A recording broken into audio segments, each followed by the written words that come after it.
नमस्कार दोस्तों, मैं मनोज कुमार, जिला संवाददाता निजवाड़ी मऊ। मैं बता दूं इस समय चुनावी सरगर्मियां तेज हो गई हैं। 2027 को लेकर के सारी पार्टियां एक दूसरे पे कटाक्ष कर रही हैं और इस समय पूरे देश में लगता है कि गैस की मारामारी चालू हो गई है। जिस तरह से फिर पहले भी नोटबंदी, जीएसटी, तमाम समस्याएं आई हैं जनता पर। इस समय वर्तमान में मैं बता दूं कि लोग गैस के लिए परेशान हैं। एक दूसरे पर कई जगह खबरें सोशल मीडिया पर चल रही हैं कि लाता मुक्का सारी खबरें चल रही है इस समय गैस के लिए। तो मैं बातें करना चाहूँगा समाजवादी पार्टी के पूर्व जिलाध्यक्ष शैलेंद्र कुमार यादव उर्फ साधु यादव जी से। सर, हमारे चैनल में आपका स्वागत है। बहुत बहुत धन्यवाद आपको। सर, जिस तरह से इस समय गैस के लिए जगह जगह मार हो रही है, जगह जगह लाइनें लग रही है, उसके बावजूद भी और गैस की महंगाई भी बढ़ गई है, तो इसको लेकर क्या कहना चाहेंगे? इस देश में केंद्र और राज्य सरकार की गलत नीतियों के कारण आज वो चाहे किसान हो, चाहे नौजवान हो, चाहे व्यापारी हो, सारे लोग परेशान हैं। केंद्र सरकार ने लगातार झूठे जनता को आश्वासन दे रही है कि गैस एलपीजी की कोई कमी नहीं है, लेकिन देखने को ये मिल रहा है कि 400-500 मीटर की जो है लाइनें लग रही हैं। और अभी खबर आई है लखनऊ से, एक महिला गैस लेने के लिए गई थी गैस एजेंसी पे, गोदाम पे, और उसको गैस नहीं मिला है तो वो अभी कहिए कि मन कर रहा है कि सुसाइड कर लूं। तो दिक्कत तो बड़े पैमाने पर हो गई है और सरकार कोई व्यवस्था नहीं कर पा रही है। सरकार सिर्फ झूठ बोलने में झूठ बोल करके लोगों को गुमराह कर रही है, लेकिन जो सच्चाई है गैस को लेकर के वो सामने दिखाई दे रही। अभी आपने देखा होगा कि घरेलू जो गैस है 60 रुपया महंगा कर दिया गया और सरकार कहती थी कि गैस को हम महंगा नहीं, हम सस्ते दाम पर देंगे। और ऐसी स्थिति पैदा हुई है कि मेरठ के अंदर ये जो चूड़ी का कारोबार है वो भी प्रभावित हुआ है। 800 भट्टियां जो है बंद हो गई हैं, तो रोजगार भी तो छीना जा रहा है। लेकिन सरकार तो कर रही है कि हम रोजगार दे रहे हैं, लगातार वो कर रही है कि हम रोजगार दे जा रहे हैं। सरकार में जो बैठे हुए लोग हैं, चाहे उनका मंत्री हो, चाहे विधायक हो, चाहे मुख्यमंत्री हो, ये सारे लोगों में प्रतिस्पर्धा झूठ बोलने की चल रही है कि कौन सबसे ज्यादा झूठ बोल लेगा। वो जनता के हितों से उनका कोई सरोकार नहीं है। उनको सिर्फ झूठ बोल करके, गुमराह करके लोगों को परेशान करने की नीयत से उनका बयान आ रहा है। और आने वाले समय में ये हिंदुस्तान की जो भोली भाली जनता है, जिनको केंद्र सरकार और राज्य सरकार ठगने का काम किया, और जनता इंतजार कर रही है कि जब भी चुनाव आएगा तो इनका सुपड़ा साफ कर देगी इस देश की जनता।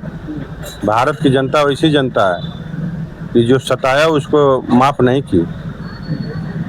सर, मंत्री जी का कार्यक्रम था कुसमौर में, वो मंच पर बोल रहे थे कि घोसी चीनी मिल बंद होने वाली नहीं, कोई भी हालत हो जाए लेकिन चीनी मिल चालू रहेगी। इसको लेकर क्या कहना चाहेंगे? घोसी चीनी मिल तो बंदे हो गई है। मंत्री जी इसका मतलब कुछ देख नहीं पा रहे हैं, धृतराष्ट्र बने हुए हैं। तो वो तो कह रहे थे कि नहीं चालू होगी, उसको कुछ बनवाने के लिए एस्टीमेट की जरूरत हो रही है, और जरूर जल्द ही बन कर तैयार होकर के और किसानों के हित में क्या चालू की जाएगी। घोसी चीनी मिल 2013 में इसी तरह का संकट पैदा हुआ था।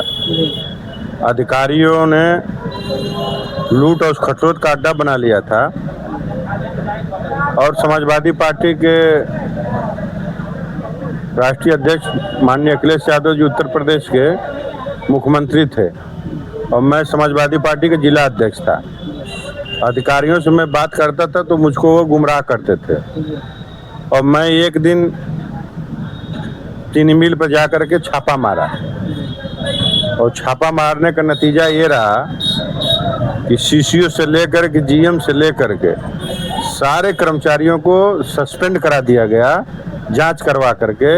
तो 13 से लेकर के 26 तक चीनी मिल सुचारू रूप से चली है, लेकिन भारतीय जनता पार्टी चीनी मिल चलाना ही नहीं चाहती।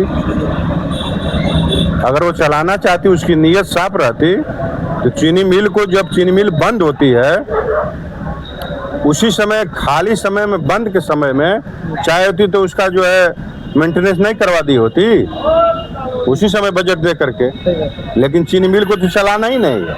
किसानों से इस सरकार को कुछ लेना देना नहीं है। सबसे ज़्यादा गन्ना मधुबन के देवारा क्षेत्र में होता है और किसान गन्ना बेच करके अपने बच्चे की पढ़ाई करता है और वही गन्ना बेच करके अपनी बेटी का हाथ भी पीला करता है। शादी हो, ब्याह हो, गन्ना पे आधारित किसान, उसी से उसका सब कुछ होता है। लेकिन सबसे ज़्यादा अगर किसान परेशान है तो भारतीय जनता पार्टी की सरकार में परेशान है। सर, अभी देखा जाए तो देवारा में अभी भी बहुत सी गन्ना उसी तक खड़े खड़े दिखाई दे रही हैं।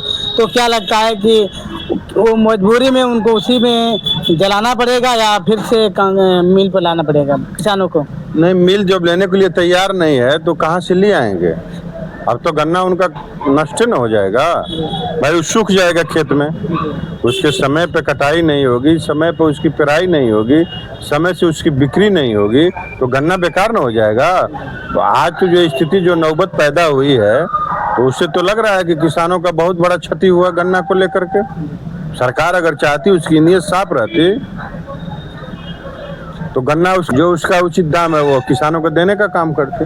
लेकिन ये तो पूंजीपतियों की सरकार है ना, इनको तो अडानी को आगे बढ़ाने से फुर्सतें नहीं है, अंबानी को आगे बढ़ाने से फुर्सतें नहीं है। जितने बंदरगाह हैं वो सारे बंदरगाहों को जो है अडानी को दे दिया गया। अभी आप जाइए गांव में, देखिए जो ये उनकी व्यवस्था थी घर घर जल देने की, जल नल योजना, देख लीजिए कि सारा अडानी को दे दिया गया है और कहीं किसी गांव में अब तक पानी गया नहीं। तो उनको हिंदुस्तान के और प्रदेश की जनता से कुछ लेना देना नहीं है। हाँ, इतना हुआ है भारतीय जनता पार्टी की सरकार में कि 2014 में पूरे दुनिया में भ्रष्टाचार के मामले में हिंदुस्तान का चौथा स्थान था। और उसके बाद जब रिपोर्ट आई है तो पूरे दुनिया में भ्रष्टाचार को लेकर के भारत का पहला स्थान हो गया। तो भारतीय जनता पार्टी की यही बड़ी उपलब्धि है कि भ्रष्टाचार का चारों तरफ बोलबाला है, लूट का अड्डा है, खसोट का अड्डा है। गरीब जाता है न्याय मांगने के लिए, उसको न्याय नहीं मिलता है। गरीब जाएगा गैस मांगने के लिए तो को गैस नहीं मिलेगी, इसलिए कि बड़े पैमाने पर कालाबाजारी हो रही है और सरकार उस पर नियंत्रण नहीं कर पा रही है। तो नियंत्रण नहीं है। सर, 2027 में चुनाव की तैयारी सारी पार्टियां धीरे धीरे शुरू कर दी हैं। तो क्या लगता है कि 2027 में भाजपा के लोग कह रहे हैं कि 2027 तक भाजपा ही रहेगी, तो क्या 2027 में किस तरह से आपकी पार्टी यहाँ चुनाव लड़ेगी? अब जो लोकसभा का चुनाव चला है ना, 24 में हुआ है ना, समाजवादी पार्टी 37 सीटें जीती है और कांग्रेस पार्टी 6 सीटें जीती है। तो हम तो चुनाव ऑलरेडी उत्तर प्रदेश के विधानसभाओं में सरकार बनाना जितना चाहिए, जितनी सीटें हमको चाहिए, हम उतना जीत चुके हैं। तो हम तो मान रहे हैं कि उत्तर प्रदेश के अंदर इस बार जो 2027 का चुनाव होगा वो प्रचंड बहुमत की उत्तर प्रदेश के अंदर अखिलेश यादव की सरकार आएगी, समाजवादी पार्टी सरकार आएगी, प्रचंड बहुमत जिसको कहते हैं। और भारतीय जनता पार्टी का सुपड़ा साफ हो जाएगा। सर, गठबंधन से चुनाव होगा या बिना अपने अकेले चुनाव लड़ेगी समाजवादी पार्टी? ये तो राष्ट्रीय अध्यक्ष जी तय करेंगे ना, ये मामला उनका है। चैनल को समय देने के लिए धन्यवाद। बहुत बहुत धन्यवाद आप। तो मैं बता दूं कि समाजवादी पार्टी के पूर्व जिले शैलेंद्र कुमार यादव जी हैं और इन्होंने बताया कि भाजपा पार्टी से, भाजपा सरकार से जनता परेशान है और 2027 में समाजवादी पार्टी की सरकार बनेगी। शरण कुमार यादव जी बता रहे थे और इन्होंने ये भी बताया, आरोप लगाया कि जो इस समय किल्लत जो गैस की है, इससे जनता पूरी तरह से परेशान है और इस परेशानी का उत्तर 2027 में देने की तैयारी है, जवाब देने की तैयारी है। तो इनकी बातों से कितना सहमत है? अन्य खबरों के लिए मऊ 24 न्यूज और फेसबुक के पत्रकार पर सारी खबरें पा सकते हैं। तब तक के लिए धन्यवाद।